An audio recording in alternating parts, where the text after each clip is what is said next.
Les plans d'eau sont une curiosité et une spécificité de notre cité. On s'y promène sur les berges et dans les allées. De nombreux oiseaux quémandent quelques miettes aux passants. C'est un lieu idéal pour des essais de maquettes.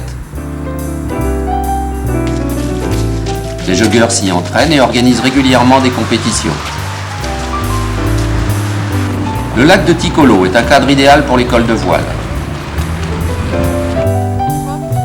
Les familles viennent s'y détendre et observer de nombreux oiseaux.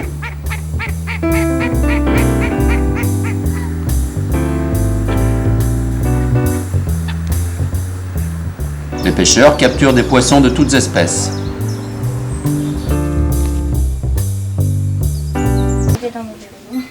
Mais quelle est l'origine de ces lacs?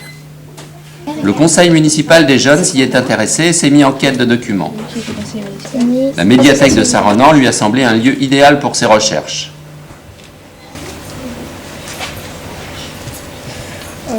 Pierre Paillet. Il a trouvé en particulier un ouvrage de Pierre Paillet. On est fondé en 1960. La compagnie minière, c'est l'ancienne, c'est la rue où il y a la bijouterie anciennement, les salons de coiffure anciennement bijouterie. Ici maintenant, avant c'était que des marais. Ouais, maintenant ça a changé parce que tu as les magasins et le salles qu'il y a. garage. Là c'est styléco et la cabinet médical. Après on a un Gader, le centre social. Mais il est toujours existant ce... Après l'avoir consulté, a voulu en savoir plus et a interrogé l'auteur. Parce que Saint-Renan a toujours été connu sous l'appellation de Saint-Renan des Marais. Il y a 60 millions d'années, un fleuve coulait ici, dans la région de Saint-Renan, et qui venait donc du fin fond là-bas des montagnes d'Arrée, et allait se jeter dans la mer à l'île Molène. Il y a eu un grand séisme il y a 15 millions d'années, et c'est là qu'il y a eu un effondrement du sol, et la râpe de Brest s'est creusée. Tous les petits ruisseaux qui se trouvaient là à partir de Guilher, de chaque côté des versants de la vallée de la Bérildude, ici se sont regroupés, et vous savez que les petits ruisseaux font les grandes rivières, donc tous ces petits ruisseaux ont créé la Bérildude, qui a donc navigué à travers les alluvions de cet ancien fleuve, qui sont en fait les marais de Saint-Renan. Or, il se trouve qu'en 1957, des ingénieurs cherchaient de l'uranium. Mais dans la vallée de la Bérildude, on n'a pas trouvé d'uranium. Par contre, ils ont été étonnés et surpris de trouver dans la région de Saint-Renan une quantité énorme de minerais. Un minerai qui s'est avéré être du minerai d'étain. Tout ce qui va être aspiré comme ça va être traité, et à la sortie de cette laverie, il y aura donc d'un côté la terre, puisqu'il y a de la terre qui ne servira à rien, il y aura beaucoup de sable, et il y aura des gravillons, et il y aura le minerai. Si on a fait un trou, qu'on a sorti tout ce qu'il y avait dans le trou, qu'on a tamisé ce qu'il y avait dedans, et puis qu'il ne reste que la moitié de ce qu'on a sorti, la terre qu'on va remettre dedans ne va pas boucher le trou. Il n'y a donc plus assez de terre pour boucher le trou. C'est donc que le plan d'eau qu'on a construit artificiellement, on va le barrer avec la terre qu'on a, et il restera un lac. Et on a asséché par la même occasion toute la zone en déviant la rivière.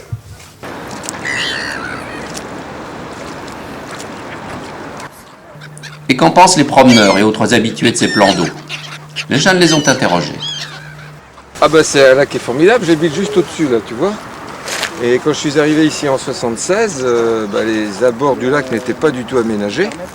Et avec les gens qui habitaient autour, qui sont venus d'ailleurs aussi, on a planté des arbres, on a aménagé les chemins. Et j'ai dû être un des premiers à faire du footing ici en 76-77 autour du lac. Il y en a un autre vers la route de la chapelle de Beaudenou. Mais ceux-là, je les connais, enfin, je ne me suis jamais promené autour. Sinon, le premier lac ici, là, qu'on appelle le lac, je ne sais plus. De la Comirène. C'est celui-là, le lac de la Comirène. Celui-là, c'est Ticolo, bien sûr. Donc oui, on peut se promener. C'est les deux seuls que je connaisse vraiment, quoi, hein, pour pouvoir, parce que justement, ils ont été aménagés pour qu'on puisse venir au bord des lacs. C'est très sympathique. Et je trouve qu'une pièce d'eau comme ça en pleine ville, c'est sensationnel. On a plein d'oiseaux, on a des foulques, on a des mouettes rieuses, on a des goélands, on a les cygnes qui sont là. Là, dans le Marégo, on a des petites poules d'eau, pas tous les ans. Et puis là, dernièrement, moi j'ai encore vu un héron. Là. Donc c'est formidable, c'est agréable. Là. Oh, je connais surtout celui-là. Je vais moins sur les petits. Je le trouve beau. J'y viens tous les samedis et dimanches matin faire mon petit tour pour maigrir essentiellement. C'est mon seul sport. Et j'apprécie beaucoup le fait qu'il y ait des animaux. À chaque fois, il y a quelque chose de différent. On voit des hérons, des aigrettes, enfin toutes sortes d'oiseaux, des cormorans. Et je trouve ça très agréable. Personnellement, je trouve que les lacs à Sarrenon sont très reposants. Je viens régulièrement ici au lac de Tipolo pour le dimanche matin pour faire un petit footing. Et voilà, je trouve que c'est un coin où on passe du bon temps et puis c'est très agréable à y vivre. Bah écoute, moi je viens de Rouen, Seine-Maritime, en Normandie donc. Et c'est la première fois que je viens en Bretagne, et donc à Saint-Renan. Et j'ai découvert ce lac et franchement, je trouve que ça permet de venir se promener autour de ce lac et découvrir sa faune et sa flore propre à la Bretagne. Et je trouve ça vraiment reposant et vraiment intéressant de venir faire une petite marche ici, quoi. Et les pêcheurs, que disent-ils? Dans les lacs, on va trouver sur tous les lacs de Saint-Renan, on va trouver des gardons, des carpes, des perches, des brochets, des anguilles, de la truite. Dans la rivière, du saumon, de la truite, de l'anguille. Voilà, en général, en gros, les poissons qu'on va rencontrer sur les lacs et les rivières de Saint-Renan. Tous les poissons qu'il y a dans les lacs ou dans la rivière sont comestibles. Mais les lacs, pour être conservés, ont besoin d'entretien. Et celui de la Comirène semble se combler. Il est envahi d'une plante nommée la jussie. Interrogé, le président de l'association Lacs et Patrimoine en donne tous les détails. Traversant le lac de Saint-Renan, la rivière dépose dans ce lac tous les alluvions qu'elle transporte, que toute rivière transporte naturellement. Donc à terme, si on n'empêche pas la rivière de passer dans le lac de Saint-Renan, celui-ci va se boucher. Ça ne deviendra plus un lac, ça deviendra un bourbier, une zone marécageuse. Une zone marécageuse, voilà le terme exact que l'on peut employer. La jussie poussera au milieu de ce marécage, ça fera des fleurs jaunes, ce sera comme un champ d'herbe fleurie de cette couleur jaune. On ne sait pas comment véritablement elle est arrivée. On suppose que quelqu'un a dû déverser le contenu de son aquarium dans lequel un plant de jussie aurait pu exister, à savoir que dans les aquariums sont vendus avec les poissons des plantes, dont ce type de plantes. Le but de notre association, c'est de faire en sorte que le lac reste tel qu'il est, enfin, en l'améliorant. On fait des actions de nettoyage, enlever les détritus, les papiers, enfin toutes sortes de cartons, et tout ce qui nous vient de la rivière Île-d'Ut et qui vient se déverser dans le lac. Alors nous faisons des actions en général 2 fois dans l'année, au printemps et à l'automne, juste avant que la jussie commence à pousser et juste après que la jussie ait fini de pousser. La jussie, elle empêche surtout quand elle prolifère la libre circulation des poissons. C'est une plante qui est très très dense, elle bloque la rivière, elle peut créer donc des risques d'inondation et elle bloque surtout la libre circulation des poissons. En se promenant au bord des différents plans d'eau, on peut remarquer la présence de nombreux déchets de toutes sortes.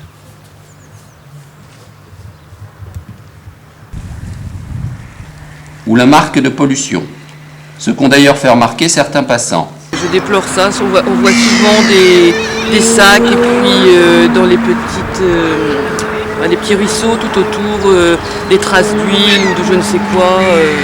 À mon avis, c'est des traces grasses, soit d'huile, de vidange ou d'essence, je sais pas trop. Et c'est dommage de ne pas préserver un lieu comme ça. Une bonne réaction citoyenne pour chacun d'entre nous? Utiliser les poubelles. Enfin, monsieur le maire a reçu des membres du conseil municipal des jeunes pour leur livrer les projets de la commune concernant ces différents plans d'eau. Le protéger ou le garder, il sera dans le domaine communal et on va faire des projets là-dessus, avec vous, pourquoi pas. Vous pourrez vous mettre au travail là-dessus pour imaginer, pour réfléchir à ce que ça pourrait être ce lac de Pont-Avenay qui fait quand même 8 hectares. C'est le 2e plus grand lac de Saint-Renan après celui de Ticolo. Le lac de Comirène, celui-là est plus compliqué, certes plus en cœur de ville. C'est là que nous avons la difficulté avec la Jussie. Et c'est pas chose facile. Et avec l'association des lacs, avec les pêcheurs, donc nous allons ensemble essayer de trouver des solutions pour régler ce problème de Jussie d'abord, pour trouver des solutions pour réduire ou limiter l'envasement. Ces lacs sont là maintenant, font partie du cadre de vie, nous voulons les conserver. On va équiper au total de poubelles et de bancs également pour permettre aux personnes de s'arrêter, de s'asseoir, de discuter, de manière effectivement à ce soit beaucoup plus convivial aussi, donc que ce soit ce lac de Ticolo ou le lac de Comirène. Outre le fait de les maintenir, il faut les animer. Et notre projet, la décision qui a été prise, c'est de réaliser, de construire un espace enfant clos qui sera ouvert et fermé donc à des heures bien précises. Et ça va être en place avant l'été.